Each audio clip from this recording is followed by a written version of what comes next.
Awalnya, Martin berencana untuk berpura-pura tidak tahu atas nama Marisa. Namun, karena Jordan dan yang lainnya telah mendengarnya, dia tidak punya pilihan selain menegurnya. Marisa tidak berani mengatakan sepatah kata pun setelah ditegur oleh ayah mertuanya. Apalagi dia merasa sangat malu. Jordan belum pernah melihatnya begitu malu sebelumnya. Dia ingin menggali lubang dan merangkak ke dalamnya. Jordan tidak bisa menahan tawa. Dia merasa sangat puas. Namun, Marisa sangat marah ketika melihat Jordan tersenyum. Kamu menantu yang tidak berguna, apa yang kamu tertawakan? Anda bahkan membutuhkan seseorang untuk memberi makan Anda saat makan. Apakah kamu tidak tahu rasa malu? Jordan Steele, jika Anda seorang pria sejati, Anda harus memiliki martabat untuk menceraikan putri saya. Jangan menyeretnya ke bawah. Denganmu. Martin memperingatkan Marisa. Marisa. Lauren juga menegurnya. Bu, apakah kamu harus berbicara begitu kasar di pagi hari? Ada aturan dalam keluarga Howard. Pertengkaran tidak diperbolehkan di pagi hari. Namun, Jordan tidak marah. Sejak dia mengetahui bahwa Marisa bukanlah pelakunya yang menyebabkan kebutaannya, dia merasa bahwa ibu mertuanya ini hanya sedikit kejam dengan kata-katanya. Dia tidak memiliki hati yang benar-benar buruk. Jadi dia hanya berkata sambil tersenyum, aku buta sekarang. Jika saya menceraikan putri Anda, siapa yang akan merawat saya? Tidak ada yang mau menikah denganku. Marisa semakin marah saat mendengar itu. Baiklah, Jordan, Anda bajingan. Saya tidak percaya Anda berpikir seperti itu. Kamu berencana untuk menjadi bajingan yang tidak berguna dan melekat pada putriku selamanya? Petik 2. Jordan sengaja membujuknya. Betul sekali. Saya ingin mengandalkan Lauren selama sisa hidup saya. Aku ingin dia tetap di sisiku dan memberiku makan. Mungkin karena Jordan melakukan interaksi mesra dengan Marisa kemarin, meski secara tidak sengaja. Tapi dia tiba-tiba menikmati pertengkaran dengannya. Sementara itu, Marisa tidak ingat apa yang terjadi antara dirinya dan Jordan semalam. Dia menatapnya dengan marah. Eine, karena kamu bajingan, aku tidak takut untuk memberitahumu bahwa pada jamuan ulang tahun ayah dalam seminggu, kami akan memilih salah satu tuan muda dari keluarga baik untuk menjadi suami Lauren berikutnya. Lauren meletakkan mangkuk dan sumpitnya dengan gusar. Kamu bisa memilih semua yang kamu mau. Saya tidak ingin orang lain. Jika Anda bersikeras melakukan ini di perjamuan ulang tahun ayah, saya tidak akan hadir. Marisa langsung berteriak marah, beraninya kau tidak hadir. Kamu menjadi semakin keterlaluan. Petik 2. Jordan memegang tangan Lauren dan berkata, sayang, kakek adalah orang yang berstatus. Dia akan menjadi lelucon bagi orang luar jika ada anggota keluarganya yang absen dari jamuan makan. Marisa dan Martin sama-sama tercengang. Jordan mendorong Lauren untuk menghadiri pesta ulang tahun, untuk memilih suami berikutnya. Apakah Jordan akan begitu murah hati? Jordan melanjutkan, kita akan pergi bersama. Marisa tercengang. Jordan, kamu juga hadir? Jordan berkata, tentu saja. Saya adalah cucu menantu dari keluarga Howard dan ini adalah hari ulang tahun kakek Lauren. Bagaimana saya tidak bisa hadir? Martin berdeham. Jordan, aku tahu kamu berbakti, tapi kondisimu saat ini. Marisa mencibir. Menantuku tersayang, jangan salahkan aku karena tidak mengingatkanmu. Akan ada banyak orang yang datang, dan mereka semua akan menjadi orang yang berkuasa dan berpengaruh di negara ini. Jika orang buta seperti Anda muncul di perjamuan, Anda pasti akan menjadi pusat perhatian. Apakah kamu tidak takut menjadi diejek oleh para tamu? Jordan berkata sambil tersenyum, saya percaya bahwa orang-orang di masyarakat kelas atas adalah orang-orang dengan kasih sayang dan sopan santun. Mereka tidak akan seperti orang yang mencemooh orang buta. Kamu, Marisa sangat marah. Jordan jelas menghinanya. Marisa mendengus. Baik, bagaimanapun, Anda lelah bahkan dari hanya berjalan sekarang. Saya tidak takut Anda menyebabkan masalah. Petik 2. Seminggu kemudian, di halaman resor pribadi di ibu kota. Perjamuan ulang tahun Martin diadakan di sini. Daftar tamu untuk perjamuan ulang tahun ini sangat mirip dengan yang ada untuk pernikahan Lauren dan Jordan. Namun, jumlah tamu lebih sedikit dari sebelumnya. Kali ini, keluarga Howard memiliki persyaratan yang lebih tinggi untuk para tamu. Tidak sembarang orang bisa hadir. Pada saat ini, di tempat parkir hotel, Sane dan Chayden Huxley berada di sebuah Mercedes-Benz G-Wagon dengan plat nomor New York. Sane mengingatkan Chayden, Chayden, kamu harus berhati-hati di pesta ulang tahun Martin, terutama saat menghadapi Jordan. Jangan biarkan dia menyadari bahwa kaulah yang menyebabkan kebutaannya. Chayden tersenyum. Jangan khawatir, kakak. Saya tidak bodoh. Apalagi bukan Jordan yang mengundangku. Itu adalah ibu mertuanya, Marisa. Saya mendengar bahwa Marisa telah mengundang beberapa pria dengan usia dan latar belakang keluarga yang sama dengan saya. Sepertinya dia berencana untuk menyerah pada Jordan dan memilih suami baru untuk Lauren. Sane mengangguk. Aku juga mendengarnya. Jordan tidak dirawat dalam waktu 24 jam setelah meminum racun kami. Dia telah melewatkan kesempatan terbaik untuk pulih. Dr. Brown mengatakan bahwa matanya tidak akan pernah sembuh dalam hidup ini. Jordan sekarang cacat di mata keluarga Howard. Tentu saja, mereka tidak akan membiarkan cacat menjadi menantu mereka selamanya. Keluarga Howard sangat realistis. Jaden, kamu harus bekerja keras kali ini. Anda harus menang atas Martin, Stefan dan Marisa. Lauren tampaknya sangat mencintai Jordan. Cobalah untuk memindahkannya jika Anda bisa. Jika tidak, itu tidak masalah. Bagaimanapun, pernikahan keluarga Howard selalu diputuskan oleh para tetua. Petik 2. Jaden melihat dirinya di cermin kursi penumpang dan berkata dengan narsis, saya sangat tinggi dan tampan. Bagaimana mungkin Lauren tidak menyukaiku? Saya pikir Lauren seperti Hailey kedua. Jika saya bisa merayu Hailey, Lauren tidak akan menjadi masalah. Kakak, tunggu saja. Cepat atau lambat, aku akan menikahi Lauren dengan Huxley kita. Keluarga. Sane juga tersenyum. Ya, jika keluarga Huxley dan Howard dapat dihubungkan melalui pernikahan, kita tidak perlu khawatir menjadi sasaran siapapun lagi. Dengan itu, Jaden turun dari mobil dan masuk dengan hadiah besar. Karena Sane tidak menerima undangan, dia tidak mengikutinya. Jaden tiba di pesta ulang tahun dengan mengenakan setelan jas. Sosoknya yang tinggi dan wajahnya yang tampan langsung menarik perhatian banyak gadis. Dia langsung menuju meja Martin. Dia memperhatikan bahwa Jordan sedang duduk di meja yang sama dengan Martin. Saat itu, Jordan mengenakan kacamata hitam keren dan minum teh dari cangkir teh. Dia tampak seperti orang normal. Haha, apakah kamu memakai kacamata hitam sehingga tidak ada yang tahu bahwa kamu buta? Jaden mencibir dalam hatinya. Dia sangat senang melihat Jordan buta. Kau membuatku tidak subur. Sekarang, Anda tahu konsekuensi dari itu. Saya akan membuat Anda tidak dapat melihat cahaya selama sisa hidup Anda. Kamu tidak akan pernah bisa melihat dunia yang indah ini, serta wajah cantik dan tubuh cantik istrimu lagi. Selain itu, aku berniat merebut istrimu, sama seperti bagaimana aku merebut Hailey terakhir kali. Meskipun dia menyimpan pikiran jahat seperti itu, Jaden tampak anggun dan halus di permukaan. Jaden datang ke meja Martin dengan hadiahnya. Dia membungkuk dalam dan hormat. Halo, Tuan Howard Sir. Saya Jaden. Saya merasa sangat terhormat diundang ke pesta ulang tahun Anda. Kakek saya, Arthur Huxley, tahu bahwa itu adalah hari ulang tahun Anda dan secara khusus menginstruksikan saya untuk membawakan Anda hadiah. Saya harap Anda akan cukup baik untuk menerimanya. Petik 2. Martin tersenyum dan mengangguk. Arthur adalah seorang jenius bisnis yang langka di negara kita. Saya menghargai niat baiknya. Namun, Brett menatap Jaden dengan sedih. Brett tahu bahwa 4 tuan muda kaya di New York, termasuk Jaden, memiliki desain pada Lauren. Keempat pria itu telah mencoba merayu Lauren. Pada akhirnya, Brett menyewa orang untuk memukuli salah satu dari mereka. Untungnya, Brett diam-diam mengirim orang untuk melindungi Lauren di kafe nostalgia. Kalau tidak, siapa yang tahu hal cabul macam apa yang akan dilakukan keempat tuan muda yang melanggar hukum itu padanya?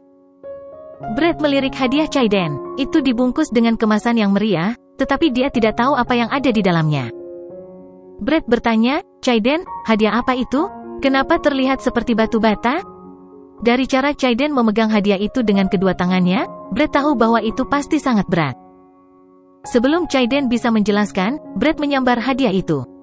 Wow, itu cukup besar dan kuat. Brett menimbangnya di tangannya. Hadiah ini beratnya hampir 20 kg. Biasanya, semakin ringan hadiahnya, semakin berharga. Mengapa hadiah Jaden begitu berat? Brett merobek bungkusnya dan semua orang melihat bahwa itu adalah batu. Sebuah batu hitam, keras dan jelek. F***CK. Brett tampak jijik. Brett, kamu benar-benar dari keluarga kelas 2. Saya tahu Anda tidak akan bisa menandingi. Jika Anda tidak punya uang, jangan berkeliling menawarkan hadiah. Apa maksudmu dengan memberi kakekku batu ini? Jaden sangat marah. Brett menyebut keluarganya kelas 2 dan mengatakan bahwa dia tidak bisa menandingi. Di masa lalu, dia adalah orang yang selalu memandang rendah orang lain, misalnya, Tyler Collins. Tapi sekali lagi, keluarga Howard memang lebih kuat dari keluarga Huxley. Terperangkap dalam situasi ini, Jaden hanya bisa menelan amarahnya dan menjelaskan sambil tersenyum. Howard, Anda salah paham. Ini bukan batu biasa, itu meteorit dari luar angkasa. Sebuah meteorit dari luar angkasa? Semua orang di keluarga Howard terkejut. Benda ini berasal dari luar angkasa. Itu luar biasa. Ini bukan sesuatu yang bisa ditemukan di bumi. Sekaya seseorang, bisakah Anda membeli sesuatu dari luar bumi? Chayden menjelaskan dengan sombong, Tuan Howard Sir, kakek saya berada di gurun Atacama pada tahun 1997 ketika meteorit ini kebetulan mendarat di sampingnya. Hari ini adalah hari jadi hari itu. Di hari yang sama dengan hari ulang tahunmu, Ten Howard Sir. Melihat meteorit ini begitu ditakdirkan denganmu, kakek ingin memberi hadiah itu padamu. Martin cukup terkejut, kebetulan sekali. Chayden menjelaskan, semuanya, ini bukan batu biasa. Ini adalah meteorit palasite yang langka. Sebenarnya, kakek saya sebelumnya memotong sudut. Mari ku tunjukkan. Ternyata salah satu sudut meteor telah terpotong, tetapi luka tersebut tertutupi. Chayden membuka potongan itu dan memperlihatkan kristal hijau zaitun tembus pandang di dalamnya. Semua orang langsung tercengang. Ya Tuhan, meteorit palasite ini sangat indah. Sungguh warna hijau yang indah. Ini pasti bernilai ratusan juta kan? Chayden tersenyum ketika dia mendengar pujian semua orang. Tidak, itu tidak bernilai ratusan juta, mungkin hanya puluhan juta, hahaha. Ini adalah pertama kalinya Chayden secara resmi bertemu dengan keluarga Howard, dan dia sudah memberi mereka meteorit senilai puluhan juta. Marisa juga sangat senang. Chayden, kamu terlalu baik. Anda telah memberikan hadiah yang luar biasa dan tak ternilai harganya. Hadiahmu terlalu mahal dan itu cukup untuk menjadi hadiah pertunangan, hahaha. Chayden buru-buru berkata kepada Marisa, Bibi, terima kasih atas pujianmu. Saya sangat senang sekarang bahwa saya mungkin tidak akan bisa tidur selama sebulan. Marisa mau tak mau mengulurkan tangan untuk menyentuh wajahnya. Dia berkata dengan gembira, lihat anak ini. Saya senang melihat bahwa Anda sangat sopan. Cukup tinggi juga dan tampan, meski hanya sedikit kurus. Kamu harus makan lebih banyak. Chayden buru-buru berkata, Bibi, seluruh keluarga kami sibuk dengan perusahaan selama 2 bulan terakhir. Saya belum makan dengan benar. Beri saya 6 bulan lagi dan berat badan saya pasti akan meningkat menjadi lebih dari 150 pon. Petik 2. Marisa juga tahu bagaimana nasib keluarga Huxley berubah. Dia terus memujinya. Ya, kamu tahu bagaimana membagi tanggung jawab keluargamu di usia yang begitu muda. Tidak buruk. Semakin saya melihat anak ini, semakin saya menyukainya. Betapa bagusnya jika dia adalah menantu laki-laki saya. Petik 2. Jordan masih meminum tehnya dengan tenang, tapi dia sudah mengutuk Marisa berkali-kali di dalam hatinya. Jika tahu ini sebelumnya, saya tidak akan pergi sepagi ini malam itu. Saya seharusnya lebih menikmati melihat tindakannya yang tidak tahu malu dan menamparnya beberapa kali lagi.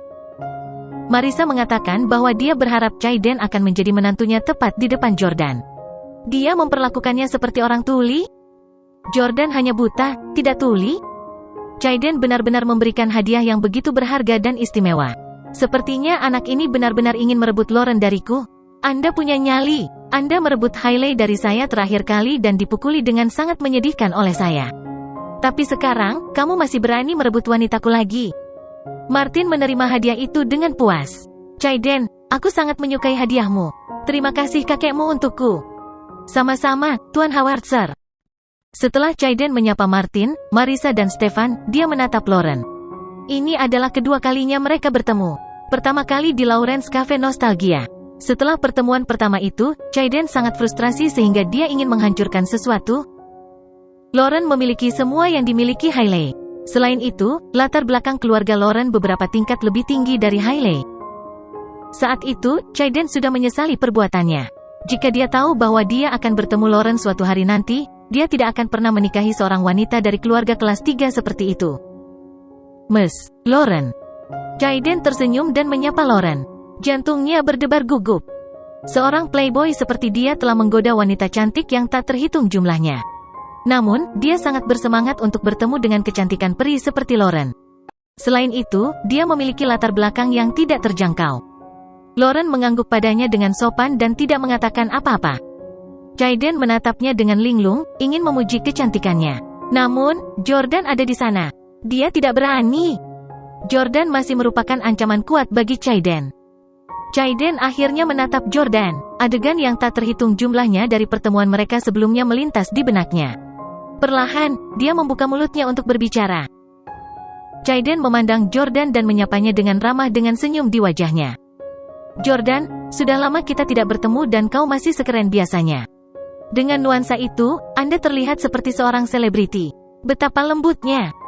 Chaiden telah mempelajari pelajarannya sejak terakhir kali mereka bertemu. Jordan berurusan dengan dia sebelumnya dengan mematahkan jari yang dia gunakan untuk menyentuh paha Hailey dan menyebabkan dia kehilangan kesuburannya. Bahkan ketika dia jauh dari Amerika Serikat, dia juga menerima pukulan acak dari Yordania. Ingatan akan diserang oleh Jordan sebelumnya membuatnya mengernyit dalam hati. Sebagai keturunan keluarga Huxley, dia tidak pernah begitu takut pada seseorang sebelumnya. Jordan telah melihat ke depan sehingga dia tidak mengangkat kepalanya. Karena Jordan sekarang berpura-pura menjadi orang buta, dia tidak seharusnya melihat sesuatu secara alami, dia tidak akan mengangkat kepalanya untuk melihat orang yang berbicara dengannya. Sambil memiringkan kepalanya, Jordan kemudian mengarahkan telinga kanannya ke arah Chaiden dan bertanya dengan ragu, "Kamu Chaiden Huxley?" Chaiden sengaja berpura-pura terkejut. "Ya, Jordan, saya Chaiden Huxley. Belum begitu lama sejak kami bertemu. Tentunya Anda masih bisa mengenali saya, bukan?" Petik 2. Pada saat ini, Marisa datang dan berbisik kepada Chaiden, "Jordan mengalami kecelakaan beberapa waktu lalu dan sekarang dia buta. Dia tidak bisa melihat apa-apa lagi." Chaiden langsung berpura-pura terkejut, seolah-olah ini adalah pertama kalinya dia mengetahui bahwa Jordan menjadi buta. Apa? Orang macam apa yang begitu berani untuk menyakiti Tuan Jordan Steele yang terhormat? Siapa yang tidak tahu dia adalah menantu Howard? Petik 2. Jordan melirik ekspresi wajah Chaiden. Karena dia memakai kacamata, Chaiden tidak tahu bahwa Jordan sekarang sedang menatapnya. Itu juga salah satu alasan Jordan ngotot memakai kacamata hitam. Itu agar dia bisa menatap orang lain secara terbuka tanpa menahan diri. Berdasarkan ekspresi berlebihan di wajah Chaiden, Jordan sudah sampai pada kesimpulan. Chaiden Huxley berpura-pura terkejut. Dia seharusnya sudah tahu tentang kebutaanku sejak lama. Namun, ini tidak membuktikan bahwa dia adalah pelakunya yang menyakiti saya. Chaiden Huxley dan orang-orang yang dipilih Marisa untuk menikahi Lauren, semua harus menyadari kebutaanku. Karena Chaiden dan yang lainnya telah diberitahu bahwa mereka memiliki kesempatan untuk menggantikan Jordan sebagai suami Lauren, mereka seharusnya sudah tahu tentang kebutaan Jordan sejak lama. Bahkan, Lauren juga sempat ragu dan bertanya-tanya apakah orang yang telah merugikan suaminya itu adalah Chaiden Huxley. Ketika dia melihat betapa sedih dan marahnya Chaiden tentang nasib Jordan, dia tidak bisa tidak menanyainya dengan ragu. "Ten, Huxley, saya ingat bahwa Anda dan suami saya adalah saingan cinta. Anda tampaknya bertentangan dengannya, tetapi mengapa sepertinya Anda lebih sedih dari kami seolah-olah dia adalah teman terbaik Anda?" Chaiden terkejut ketika dia bertanya-tanya pada dirinya sendiri, "Mungkinkah saya bahkan tidak bisa meyakinkan wanita seperti Lauren dengan akting saya yang berlebihan?" Chaiden buru-buru menjelaskan, "Nona Howard, memang benar bahwa Jordan dan saya pernah terlibat konflik sebelumnya karena apa yang terjadi pada Hailey, tetapi sejak Hailey dan saya bercerai, tidak ada alasan bagi kami untuk menjadi musuh lagi. Itu tidak semua. Bahkan, saya bisa berempati dengan Jordan karena kami sama-sama pernah disakiti. Wanita yang sama. Kami sangat mencintai Hailey, mencintainya, membujuknya, membuatkannya makanan enak, dan memperlakukannya seperti seorang dewi. Namun, begitu kami menjadi tidak punya uang, dia dengan tegas memutuskan untuk meninggalkan kami. Semakin aku memikirkannya, semakin aku menyesal terlibat konflik dengan Jordan karena seorang wanita seperti Hailey Camden. Itu tidak layak. Sama sekali." Brett, yang ada di samping, tidak bisa menahan diri untuk mendengarkan lebih lama lagi. Meskipun Hailey tidak ada, dia berada di sisi Brett baru-baru ini sehingga dia dianggap sebagai wanita Brett. Mendadak ke dalam percakapan, Brett membentak, "Apa yang kamu katakan? Ada apa dengan Hailey? Apakah dia memaksa kalian untuk mengejarnya? Apakah dia pernah memaksamu untuk memperlakukannya seperti seorang dewi? Potong omong kosong jika Anda tidak bisa menangani wanita cantik." Chaiden tidak tahu bahwa Hailey bersama Brett, jadi dia tercengang dan bingung mengapa Brett membentaknya. Dia tidak berani menyebut Hailey lagi dan sebaliknya, meletakkan tangannya di bahu Jordan seolah sedang menghiburnya. "Yordania, teknologi medis sangat maju akhir-akhir ini. Saya yakin mata Anda akan sembuh. Setelah Anda pulih, mari kita bermain basket bersama. Saya ingin menyaksikan Anda melakukan dunk Carolina lagi." Meskipun mengatakan itu, dia berpikir dalam hati, "Jordan, kamu lumpuh. Ini sudah berakhir untuk Anda. Lupakan tentang pernah menyembuhkan mata Anda atau melakukan slam dunk dalam hidup ini." Hahaha. Terakhir kali dia menonton Olimpiade di Tokyo, Jordan melakukan slam dunk di depan Chaiden dan Hailey. Ia bahkan mengajak Hailey, yang saat itu masih menjadi istri Chaiden, ke kamar hotel bersama Jordan. Chaiden masih dalam kegelapan tentang apa yang terjadi di ruangan saat itu dan dia mungkin tidak akan pernah memiliki kesempatan untuk mengetahuinya. Jika ada, dia masih sangat merasa benar sendiri karena dia merasakan rasa superioritas yang besar atas Jordan, hanya karena dia pernah membuatnya diselingkuhi. Faktanya, mengingat betapa proaktifnya Hailey terhadap Jordan, Jordan akan membuatnya diselingkuhi setidaknya 10 kali jika dia mau. Tentu. Jordan mengangguk, belum lagi mencari peluang di masa depan. Dia bisa dengan mudah melakukan dung di depannya sekarang. Chaiden tidak mengatakan apa-apa lagi. Setelah mengiriminya hadiah, dia kembali ke tempat duduknya. Segera, perjamuan dimulai dan setelah 1 jam, Alex berjalan ke tengah halaman dan berbicara kepada semua orang. Semuanya, pertama-tama terima kasih sekali lagi karena telah datang untuk memberi selamat kepada kakek saya di hari ulang tahunnya. Kedua, kakek saya selalu sangat memperhatikan pertumbuhan dan kemampuan pewaris laki-laki generasi muda. Jadi, kami telah mengundang pria muda di bawah usia 25 tahun dari semua jurusan. Keluarga kaya di negeri ini saat ini. Mereka akan menunjukkan kepada kita bakat dan kemampuan mereka masing-masing. Ya. Tepat ketika Alex selesai berbicara, ada tepuk tangan meriah di tempat tersebut. Marisa kali ini memilih selusin talenta muda sebagai calon suami Lauren berikutnya. Namun, hanya ada 3 orang yang paling dia kagumi, yaitu Chaiden, Matthew, dan Henry. Tepat ketika pertunjukan akan dimulai, Lauren tiba-tiba bangkit dan berkata, "Kakek, aku kenyang, aku akan kembali dengan Jordan dulu." Marisa langsung berkata, "Kamu tidak boleh pergi. Kami sedang memilihkan suami untukmu sekarang. Bagaimana kamu bisa absen di saat genting seperti itu?" Lauren merajuk dan berseru, "Bu, suamiku masih di sini. Bisakah kamu menunjukkan rasa hormat padanya?" Sambil memegang tangan Lauren, Jordan berkata kepada istrinya dengan tenang, "Lauren, jangan bicara seperti itu pada ibumu." Marisa cenderung kehilangan kendali atas dirinya, jadi kita harus lebih pengertian karena kita adalah juniornya. Bingung, ekspresi yang biasanya hanya muncul di wajah seorang gadis cilik tiba-tiba menghiasi wajah Marisa yang berusia 40-an.